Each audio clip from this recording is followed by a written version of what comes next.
Salut à tous, bienvenue dans cette nouvelle vidéo. On va évoquer l'actualité du Paris Saint-Germain de ce lundi. Nono est avec nous. Salut Nono. Salut Sacha. Alors Nono, lendemain d'une nouvelle prestation complètement lamentable, Messi est en Arabie Saoudite, en promo, reprise jeudi pour tout le monde. Est-ce qu'il y a un jour où un truc tourne rond au Paris Saint-Germain, nouvelle polémique, et en plus de ça, Messi va être prolongé au Paris Saint-Germain parce que le Barça n'a pas les moyens de recruter Lionel Messi. Encore pire, le Barça va devoir recruter des joueurs en fin de contrat pour pouvoir recruter cet été, mais aucunement il est possible de voir Lionel Messi de retour au FC Barcelone. Ce sera soit l'Arabie Saoudite, soit une année de plus au Paris Saint-Germain. Et comme il avait précisé qu'il voulait rester en Europe jusqu'à la Copa América 2024 l'été prochain, il y a de fortes chances que Messi soit prolongé d'une année. Messi va rester, Ramos va rester, Marquinhos, Verratti prolongé. J'ai envie de te dire, est-ce que ça sert encore à quelque chose de suivre cette équipe? Là, on atteint des sommets. J'ai appris ça aujourd'hui. Lionel Messi, après le match, est parti en Arabie Saoudite pour ses contrats publicitaires. Ça paraît impensable, avec l'accord de la direction, hein. Ce qui veut dire qu'ils changeront jamais, que le football n'est pas le jeu n'est pas leur intérêt principal. Voilà, le business, l'image, les maillots, la vente de tout. Bon, ben c'est infernal. À désespérer de ce club, et je ne vais pas répéter ce que tu as dit, hein, sans compter le reste, les prolongations, les retours de prêt. Bonne chance pour l'année prochaine. On n'est pas loin de l'abandon. Alors, ils travaillent quand même sur le prochain mercato, en tout cas ils font semblant. Donc on va pas répéter les pistes offensives. Il y en a une nouvelle qui vient d'arriver aujourd'hui. Elle s'appelle Tammy Abraham, dont la clause libératoire s'élève à 80 millions d'euros. Il pourrait débarquer avec Mourinho au Paris Saint-Germain. Le PSG est à la recherche d'un attaquant de pointe, surtout pour remplacer Hugo Ekitike, hein. Mais voilà, cependant pour l'instant il n'y a eu aucune discussion entamée entre les deux clubs et le joueur observé. Abraham, Harry Kane, Osimhen, Kolo Muani. On parle aussi de Federico Chiesa aujourd'hui d'après la Gazzetta dello Sport. Moi j'ai l'impression que aucun de cela ne viendra de nous. Eh ben, non seulement aucun de cela ne viendra, mais en plus, là, tu me parles d'Abraham, le peu que je l'ai vu jouer, bon, bah, joueur de banc, hein. Je vois pas ce qu'il peut apporter au PSG, à la différence d'un Harry Kane ou autre, quoi. Donc voilà, ça continue, on est dans n'importe quoi. Ça devient guignolesque, on va dire. D'ailleurs le Real Madrid et Pérez seraient prêts à mettre 100 millions d'euros très rapidement sur Harry Kane. Donc est-ce que Harry Kane est promis au Real Madrid, sachant que Benzema, tous les ans on dit c'est terminé, mais le gars vient de te sortir encore un triplé. Il va être peut-être Pichichi cette année, et s'il faut encore une dinguerie en Ligue des Champions, bah ça va être dur de se débarrasser de Karim Benzema. Mais Harry Kane au Real Madrid, Pérez est fan du joueur, il est disposé à mettre 100 millions d'euros. Ils ont une enveloppe très considérable pour le prochain mercato. Honnêtement, tu vois plus Harry Kane aller à Manchester United, au Paris Saint-Germain ou au Real Madrid? Ah ben moi je vais te dire, le championnat anglais, ça y est, il a donné. Donc maintenant, s'il a une proposition du Real et une autre proposition du PSG sur la table, eh ben je vais te dire, eh ben il choisira le Real, comme à chaque fois. Quoi qu'il en soit, le Paris Saint-Germain n'est plus un club de football. Très clairement, honnêtement, Nono, ça n'a aucun intérêt de regarder cette équipe parce que même à l'époque, des fans de football qui étaient pour Strasbourg, pour le FC Nantes, pour l'AS Monaco, où ça s'est mal passé à une époque pour eux, prenaient du plaisir à regarder des équipes comme le Barça de Guardiola, ou le Real Madrid de Carlo Ancelotti ou de Zidane, ou le Milan AC et l'Inter à une époque, ou Manchester City, etc., ou Arsenal de Wenger, etc., ils prenaient du plaisir, c'est-à-dire qu'ils galéraient avec leur propre club, qui jouait le maintien, ou ils jouaient le milieu de tableau, qui ne participaient jamais avec des champions, mais ces observateurs du football se régalaient en regardant le Barça, le Real Madrid, Manchester United, Tottenham, Arsenal, Chelsea, mais personne n'a envie de regarder le Paris Saint-Germain, personne ne regarde le Paris Saint-Germain, à part ces petits footix du Parc des Princes en costard-cravate. Et c'est ça le problème, c'est que ces mecs-là ne jouent même pas au football, Nono. Et je t'annonce que le PSG ne sera pas champion, Nono. Je te l'annonce. Je te le dis. Ah, Je te le dis. ah bah ça, je suis pas loin de te rejoindre, hein. Bah, je pense que c'est pas fait. Je pense qu'à 3 devant un public, le stade sera complet, un public survolté, une équipe de 3 qui n'a plus rien à perdre. Peut-être qu'ils peuvent encore jouer le maintien, bon, ben on verra. Mais l'accident est possible.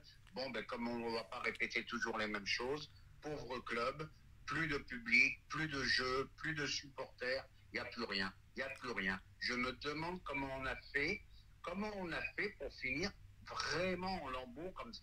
Le PSG voudrait mettre Achraf Hakimi sur la liste des départs.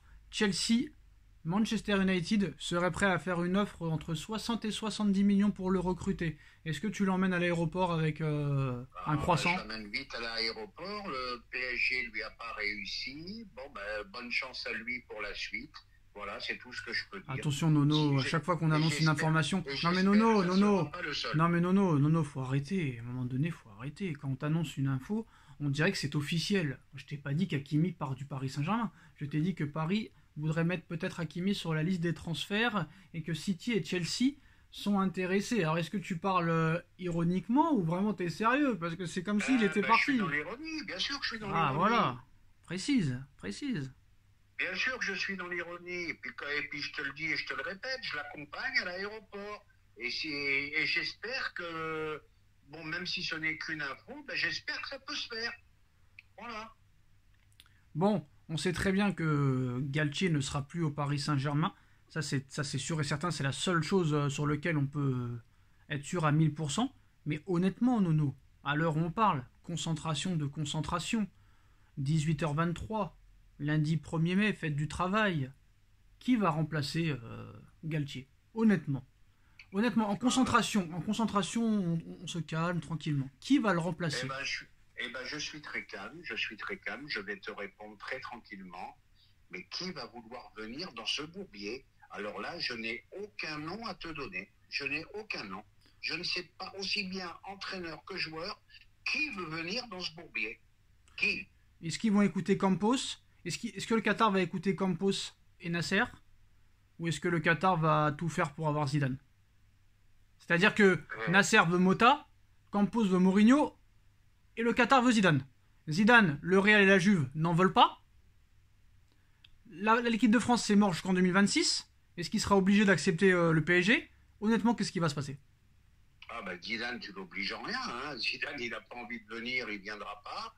Comme tu as dit, écoutez Campos... Mais ça, il l'a jamais dit. Hein. Ça, il l'a jamais dit sur un micro qu'il a jamais voulu signer au PSG. Hein. Pourquoi il le dit pas si vraiment il n'a pas envie? Eh ben, il serait temps qu'il le dise une fois pour toutes, que pour arrêter les... Eh ben, s'il le dit pas, c'est que c'est possible. Et quant à Campos, t'as dit, est-ce qu'on va écouter Campos? J'espère qu'ils vont éviter de l'écouter. Après le fiasco qu'on a subi avec lui cette année, j'espère que lui aussi risque de peut sauter. Hein. Bah, de toute façon, en voulant garder Ramos, Messi, et en voulant garder Campos en tant que directeur sportif, c'est comme si tu tapais 3 fois dans un match du FC. Hein. T'abandonnes. Ça veut dire que t'abandonnes. Terminé. C'est terminé. Comme nous les supporters, on n'est pas loin de l'abandon, je te dis franchement, et j'ose même pas penser à la saison prochaine, qui risque d'être encore un bourbier encore pire que cette année. Et non seulement ils veulent garder le Parc des Princes et acheter le Stade de France en plus, pour en faire quoi? Mais qui va aller? Comment ils vont remplir avec des bouillies de football comme ça? Allez, même s'ils allaient au Stade de France, tu crois qu'il y aurait 80 000 à tous les matchs pour voir des bouillies de football comme ça? En plus, ils sont forts, hein. Ils sont forts, ils veulent faire les gros matchs de Ligue 1, au Stade de France, les matchs de Ligue des Champions au Stade de France et les petits matchs au Parc des Princes. C'est à mourir de rire. Oui, c'est incompréhensible. C'est une gestion qui est... Eh ben, tu vois, moi qui étais souvent en désaccord avec Riolo, avec toi des fois, eh ben, vous aviez raison. C'est lamentable. En tout cas, c'est vraiment un parc d'attractions, hein. Franchement, à 5 points d'avance, éliminé en 8e de Coupe de France, éliminé en 8e de Ligue des Champions, et on laisse Messi aller partir en Arabie Saoudite jusqu'à mercredi, alors que tu as seulement 5 points d'avance à 6 journées de la fin. C'est lunaire, complètement utopique. Un dernier mot, Nono, avant de terminer cette vidéo? C'est le seul club en Europe où tu vois ça. Voilà. Même le seul club au monde, même. Hein. Même le seul club au monde, je crois. Hein. Oui, je crois même le seul club au monde. C'est inimaginable. Quand tu vois City avec toutes les compétitions qu'ils ont, la Coupe d'Angleterre, ils sont à la lutte en championnat, ils sont à la lutte en Ligue des Champions. quand tu vois l'intensité qu'ils mettent à tous les matchs, machin, bah, tu te dis que c'est pas le même jeu, tu sais plus quoi dire, tellement ça en devient ridicule, voilà. Je trouve pas les mots, tu m'excuses, je bégaye, mais ça en devient ridicule. Et crois-moi que les débriefs vont être de plus en plus difficiles à faire, parce qu'on risque de répéter souvent les mêmes choses jusqu'à la fin de saison. Et bah si tu veux te régaler, Nono, ce soir, tu as le derby parisien Versailles contre le Red Star. Va savoir, hein. Il y a des fois, il y a eu des matchs de National, Nono, où tu t'es régalé plus que des matchs de Ligue 1. Rappelle-toi. Voilà les postos. Je suis d'accord avec toi et je vais même aller plus loin que toi pour finir. Même des matchs de jeunes, je me régale plus. Voilà. Voilà les postos, c'est la fin de cette vidéo. Dites-nous en commentaire ce que vous en pensez. On like, on partage, on commente, on s'abonne. Merci Nono d'avoir été là. Et on se retrouve très vite pour de nouvelles informations et de nouvelles vidéos. Tchuss. Tchuss.